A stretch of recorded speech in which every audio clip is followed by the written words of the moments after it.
어쨌든 이런 거와 여러 가지 바탕을 하는데 목표 주가는 왜 이렇게 달라요? 일단은 시장을 무시할 수가 없어. 이분들 현실이.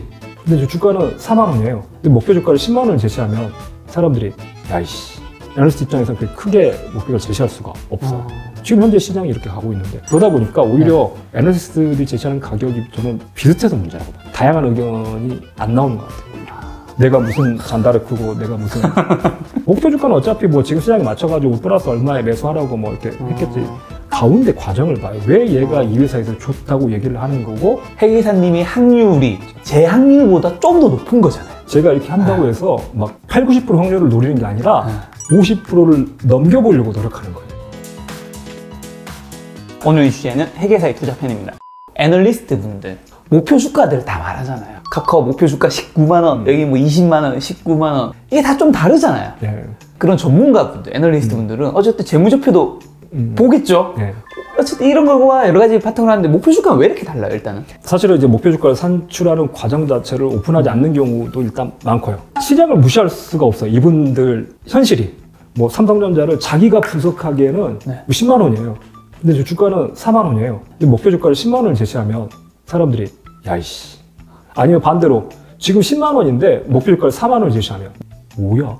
그러니까 옛날에 막 그랬거든요. 막 아모레가 한 12, 3만 원 하던 게 거의 40만 원까지 지금 이제 액면 분할 해가지고 단위가 달라지긴 했는데 어쨌거나 이렇게 막 올라가는 1년 사이에 3배가 오르는데 분석했을 때도 3배가 올라갈 거냐. 자기가 보니까 이 회사는 실적이 한 작년보다 50% 사실 회사 실적이 1년 50% 좋아진다고 하면 어마어마하거든요. 실적은 50% 좋아졌으니까 가치도 50% 정도 올라간 것 같은데 주가는 지금 이미 3배가 올라가는 거예요. 10만 원 하던 게 주가가 30만 원이 됐는데 나는 이건 보니까 회사 실적은 50%밖에 안 좋았기 때문에 15만 원이 목표 주가라고 쓸 수 있겠냐는 거예요. 못 써요, 현실적으로. 사람들은 뭘 보냐면 이 과정을 보는 게 아니라 결과를 많이 또 보거든요. 중간에 애널리스트가 여러 가지 중간에 과정들은 자기가 보기 좀 어렵고 그래서 목표 주가 얼마야? 많이 봤더니 막 목표 주가 야 40만 원 제시했네? 30만 원, 40만 원? 오케이, 그러면 10만 원 정도 벌 수 있는 거야? 이 결과치만 볼 텐데 거기에 대해서 지금 주가랑 너무 갭이 큰 가격을 제시할 수는 없는 거죠. 지금 주가 30만 원인데 목표 주가 300만 원 이렇게 나오면 누가 보더라도 야 뭐야 30만 원짜리 주식을 목표 주가 300만 원을 제시한다고? 아니면 반대로 30만 원짜리 주식을 목표가를 3만 원을 제시한다고? 애널리스트마다 목표가가 되게 다르게 나온다고 했는데 제가 보기 비슷하게 나오는 문제예요. 오히려 이렇게 달라 보이는 것 같지만 주가가 30만 원이면 목표가는 대략 32만 원에서 40만 원 정도로 나올 거예요. 실제로 그게 아닐 수도 있는데. 그러니까 그럴 수 있잖아요. 시장이 분명히 지금 이렇게 비성적으로 움직이면 실제 기업 가치랑 주가랑 되게 차이가 크게 날 수 있거든요. 근데 애널리스트 입장에서는 그렇게 크게 목표를 제시할 수가 없어요. 지금 현재 시장이 이렇게 가고 있는데 지금 시장이 이렇게 하락을 했는데 거기에 대해서 여전히 아닙니다. 기업은 좋아졌기 때문에 목표가는 더 올릴 겁니다. 이럴 수 있냐는 거죠. 시장에서 사람들 눈높이는 그게 아닌데 지금. 그러다 보니까 오히려 애널리스트들이 제시하는 가격이 저는 비슷해서 문제라고 봐요. 다양한 의견이 안 나오는 것 같아요. 오히려. 매도 의견도 나와야 되는데 매도 의견은 없잖아요. 잘 못 내나요? 한국에서는? 못 내요. 현실적으로. 우리가 항상 이렇게 보실 때 뭘 보실 필요가 있냐면 돈이 어떻게 움직이냐. 주식시장에서도 증권사가 돈을 뭘로 보냐. 수수료로 보니까 수수료를 어떻게 벌지를 고민할 거 아니냐. 이고 애널리스트들은 돈을 뭘로 보냐. 애널리스트는 그냥 월급쟁이에요. 주가를 낮췄다 막 이래가지고 자기가 뭐 보너스를 더 받거나 하는 것도 아니고. 아니에요? 아니에요. 애널리스트는 결국 회사에서 월급을 받는 거고 예를 들어서 해외 같은 경우에는 리포트를 돈을 내고 타요. 애널리스트 그걸 보려면 보고서를 보기 위해서 돈을 내야 되고 진짜 내가 리포트를 잘 썼고 여기서 인정을 투자자한테 받으면 그러면 자기 리포트는 더 비싸게 더 많이 팔릴 수 있기 때문에 그래서 더 좋은 리포트를 쓰려고 노력을 하겠죠. 그렇죠. 근데 애널리스트 입장에서는 내가 더 좋은 리포트를 썼다고 해서 늘어날 건 별로 없어요. 근데 대신에 매도 리포트를 내면 실제로 뭐 누가 막 그랬다고 보죠. 지금 시장이 되게 얼마 전에 이렇게 올랐다가 지금 이렇게 폭 나갈 걸 누가 뭐 그러기 힘들지만 누가 예견을 하고 지금은 주식을 다 팔아야 된다. 조만간 폭락이 올 거다. 라고 애널리스트가 리포트를 써가지고 그걸 맞췄다고 해서 얻을 수 있는 게 별로 없어요. 월급이 늘어나는 것도 아니고 증권사 입장에서는 야, 너 때문에 지금 사람들이 던졌잖아. 아니면 뭐냐면 어떤 종목에 대해서 매도 리포트를 내면요. 예를 들어서 제가 삼성전자 애널리스트다 그러면 리포트를 내기 위해서는 삼성전자 협조를 받아야 돼요. 앞으로 반도체가 얼마나 팔릴지, 삼성전자가 앞으로 신제품 뭘 내놓으려고 하는지, 설비를 늘릴 계획이 있는지 없는지 아, 자료를 받아야 되는군요. 기본적인 자료를 회사가 가장 많이 가지고 있기 때문에 그 자료에 의존을 할 수밖에 없어요. 그러잖아요.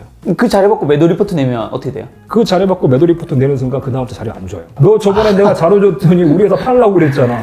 실제로 우리나라에 있었던 일이에요. 그렇게 되니까 뭐 증권사에서 매도 리포트를 냈더니 회사에서 앞으로 당신한테 자료를 안 주겠다고 공표를 해버렸어요. 기사로 나왔어요.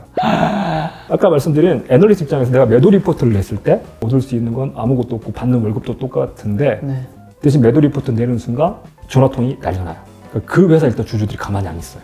내가 투자하지 않은 종목인데 누가 매도 리포트를 냈다 그러면 아 그래 하고 저는 지나가죠. 근데 뭐냐면 그 종목에 투자하신 분들은 내 종목을 팔려고 매도 리포트 나왔다, 주가 떨어진다, 오늘 쟤 때문에 떨어졌다 하는 순간 주주들 커뮤니티에서 이렇게 좌표를 찍어요. 혼내주려고 해요.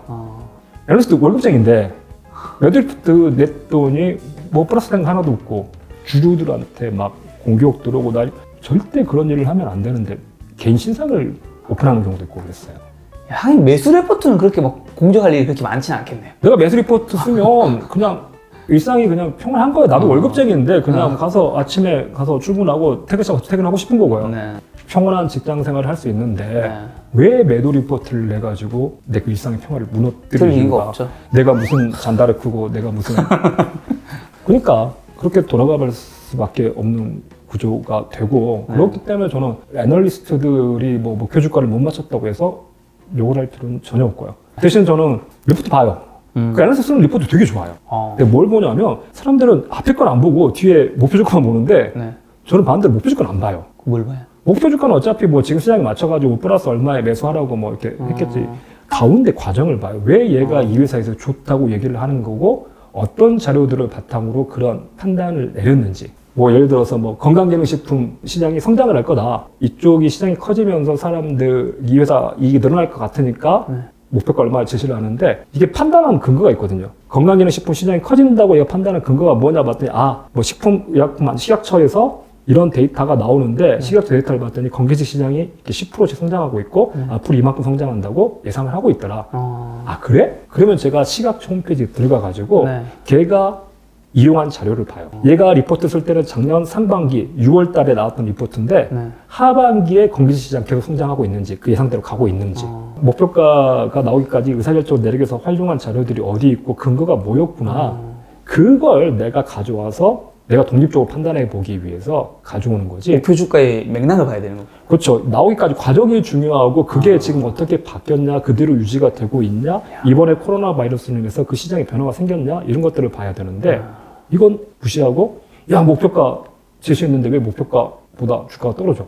못 맞췄네. 점쟁이 놀이 하는 거예요. 맞췄네 못 맞췄네. 이게 앞부분이 더 중요한 거예요. 회계사님처럼 공부하면 사실 그게 뭐 100% 승률은 없으니까 예. 실패하더라도 어쨌든 배우는 게 있겠네. 쌓여가요. 제가 거기에 대해서 좀 알아간다는 생각이 들고 조금씩 자신감이 붙고 틀리거든요 분명히. 나는 이렇게 간다고 생각을 했는데 이게 예상과 달라졌네. 그러면 그 원인이 뭔지 내가 이걸 보완할 수 있는 거죠. 시장은 커졌지만 원가가 상승했다는 거 아니면 경쟁자들이 늘어버렸다는 거 내가 이걸 고려를 안 했네. 내가 예상했던 그때 봤던 시장이 내년에 10% 성장할 거라는 거 그래서 얘도 좋아질 거라는 거에서 10% 성장하는 건 맞췄지만 아니면 10% 성장한다고 했는데 5%밖에 성장 못 해버렸네. 아니면 10% 성장을 했는데 왜 얘는 주가가 안 좋고 실적이 안 좋냐 봤더니 경쟁자들이 더 늘어버렸네.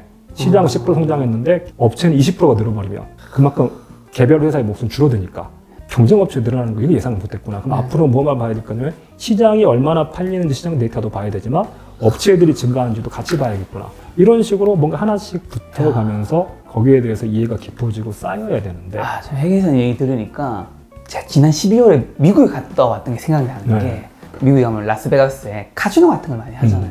제가 근데 알기로 카지노에 사람들이 많이 이제 일반 개인들이 하잖아요. 네. 그 확률과 특히 뭐 블랙잭으로 하면 확률과 카지노 측의 승률이 엄청 차이가 나지 않거든요. 카지노 측이 조금 더 높아요. 뭐 한 51대 49. 그러니까 몇 판 하면 그러니까 일반 개인이 딸 수 있어요. 근데 어쨌든 확률이 카지노 측이 어쨌든 조금은 더 높단 말이죠. 이게 판수가 넓어지면 카지노가 이걸 돈을 버는 거잖아요. 예를 들어 회계사님과 제가 정말 6개월 동안 투자를 한다면 제가 회계사님이 이길 수 있다 생각해요. 100%는 없는 거니까. 근데 몇 번은 운이 좋을 수 있는데 길게 늘렸을 때는 회계사님이 확률이 제 확률보다 좀 더 높은 거잖아요. 제가 이렇게 한다고 해서 막 8, 90% 확률을 노리는 게 아니라 50%를 넘겨보려고 노력하는 거예요. 거기서 51, 52, 말 그대로 카지노도 그 51, 52, 53 이 확률 가지고 돈을 맞아. 내가 내 확률을 1%, 2%로 높이기 위해서 이 데이터도 가져와보고 이것도 공부해보고 회사에서 그래서 내가 이 회사에 대해서는 이제 막 그래도 확률이 한 55%까지 60%까지 갈 수 있겠다. 그러면 좀 자신감이 생기는 거죠. 근데 그 상태면 단기적으로는 내가 승률이 55%라고 해서 이번 판은 이길지 모르겠지만 그렇죠. 근데 이걸 계속해서 장기로 반복을 하면 결국에는 내가 이길 테니까 그걸 높이기 위해서 조금씩 늘려가는 거야. 그게 이제 막 10년 쌓이다 보니까 이 종목에 대해서는 내가 좀 그래도 좀 자신감 있게. 역시 회 기자님 덕분에 지금 저도 재무제표 공부했다 생각이 들었는데 자 그럼 이제 재무제표에 대한 얘기를 좀 해야 되는데